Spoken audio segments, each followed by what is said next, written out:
Қайырлы күн, саламатсыздар ма оқушылар? Бүгінгі сабағымыз тригонометриялық теңсіздіктерге байланысты есептер шығарамыз. Бүгінгі сабақтың мақсаты тригонометриялық теңсіздіктер ұғымын меңгеру және оның шешу жолдарын үйрену. Біз сабағымызды ары қарай жалғастырамыз. Қазір номер 3-69 есептің бірінші мысалын шығарып көрсететін боламын сіздерге. Қазір мынаны реттеп алайық. Номер 3-69 есептің бірінші мысалы. Номер 3-69 бірінші мысалы. Бірінші мысал бізде былай айтады. Синус x. Синус x үлкен болады екен косинус x-тан. Осы есепті қалай шығарамыз? Бұл есепті балалар қазір біздер косинусқа бөліп тангенс арқылы шығаруға болады, бірақ теңсіздікте олай шығаруға болмайды. Сол себепті біз, егер бұл есепті біз былайынан шығаратын болсақ, косинус x-қа бөліп жіберіп, өзімізге оңай етіп, синус x бөлінген косинус x и былайынан косинус x бөлінген косинус x, косинус x бөлінген косинус x бізде 1-ді береді. Мынау бізде тангенс x-ті береді. Тангенс x үлкен 1-ден деп алатын болсақ, осы жерде бір қателік пайда болады. Бізде бөлшек болғандықтан косинус x-ті тең емес 0-ге деп алу керек болып қалады. Сол себепті мен сіздерге бұл әдісті ұсынбаймын. Біз қазір бұл есепті былайынан шығаратын боламыз. Бұны біз формулаға салу арқылы шығарамыз.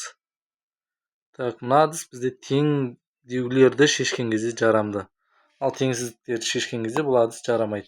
Яғни біз не істейміз? Синус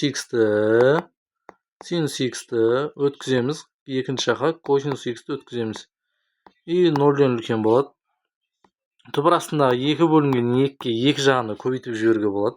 Сол кезде бізде мына жерде түбір асты 2 бөлінген 2 синус x болады, азайтылған. И түбір астындағы 2 бөлінген 2 косинус x болады. И 0-ді түбір асты 2 бөлінген 2-ге көбейткен кезде 0-ді береді. Сол кезде бізге обратно осы жерде мынандай нәрсе пайда болады. Осы жерде бізде мынандай нәрсе пайда болады. Енді осы жерде бізде мынандай нәрсе пайда болады. Мынау түбір асты 2 бөлінген 2 дегеніміз ол синус пи бөлінген 4-ті береді. Синус пи бөлінген 4-ті береді. И мына жақта синус x-ті береді. Азайтылған мынау деп отқанымыз бізде ол косинус пи бөлінген 4-ті береді. Косинус пи бөлінген 4-ті береді. И мына жақта косинус x-ті береді. И үлкен 0-ден деп қарастырамыз. Енді осы жерде мен минус 1-ге көбейтіп аламын, потому что енді формула келу үшін косинус бірінші тұру керек.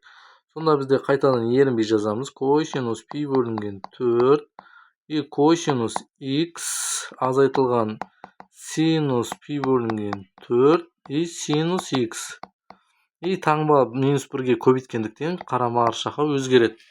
Енді осы жерде мен дайын формулаға келеді. Косинус, синус болған кезде бізде косинус арасы минус болған кезде бізде x плюс пи бөлінген 4 деген формулаға келеді. И кіші 0-ден ары қарай бізде өзіміз білетіндей теңсіздікті шешеміз. Теңсіздікті шешу үшін мен қазір мына жерге мына фонды ақыл болайын.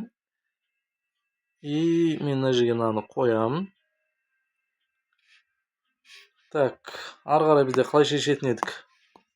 Косинусқа байланысты.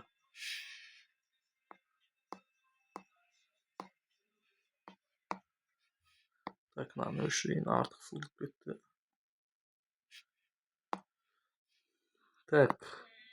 Косинусқа байланысты бізде плюс, минус. Косинус x деп отқанымыз түсіндіргендей, ол бізде x осіне теңеді. X осі бойынша 0-ді алатын болсақ, бізде осылай болады. И мына жағы бізде пи бөлінген 2, мына жағы пи, яғни 180 градус, мына жағы бізде 3 пи бөлінген 2. Яғни ол бізде 270 градусты береді. И мына жағы бізде 0 градус. Енді 0 деп отқанымыз осы жер болғандықтан, и мына жерге қарайтын болсақ, 0-ден кіші сандар. 0-ден кіші аралық бізде мына жақта. Сол себепті біз осы аралықты жауап қылып белгілейміз. сағат тіліне қарама-қарсы бағытта жазатын болсам, менде пи бөлінген 2 қосылған 2 пи n и бізде жақшаның ішіне x қосылған пи бөлінген 4 тұр. И теңсіздік белгісін қоямыз. 3 пи бөлінген 2-ге дейін. 3 пи бөлінген 2 қосылған 2 пи n-ге дейін. 2 пи n-ге дейін. Ендігі мәселе, біз мына жерде пи бөлінген 4-тен құтылуымыз керек. Ол үшін мен қарама-қарсыға минус қылып өткіземін. Сонда менде пи бөлінген 2-ден азайтамын. Пи бөлінген 4-ті. Так, қазір 1 минут сіздерге былайынан жазайын. Так, сіздерге түсінікті болу үшін мен былайынан жазайын. Мына жерде пи бөлінген 2 деймін, азайтамын. Жаңағы пи бөлінген 4-ті. Пи бөлінген 4 и 2 пи-н қайтадан жазылады. 2 пи-н жазылады. И x қалады. Так, таңбаны ұмытпаймыз. 3 пи бөлінген 2 азайтылған пи бөлінген 4 и қосылған 2 пи-н өздеріңіз жазып аласыздар. Ортақ бөлім береміз ары қарай.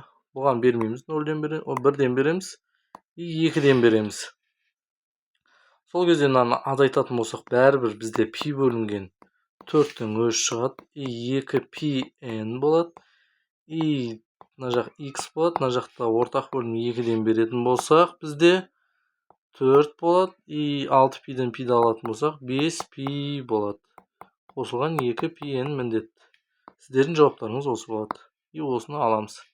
Ертең есеп шығарған кезде осылай шығару керексіздер. Так, енді екінші мысалды түсіндірейік. Так, мен мынаны сақта қойған жағдайда. Так, екінші мысал бізде былай. Так, осы екінші мысал бізде күрделі. Ешқандай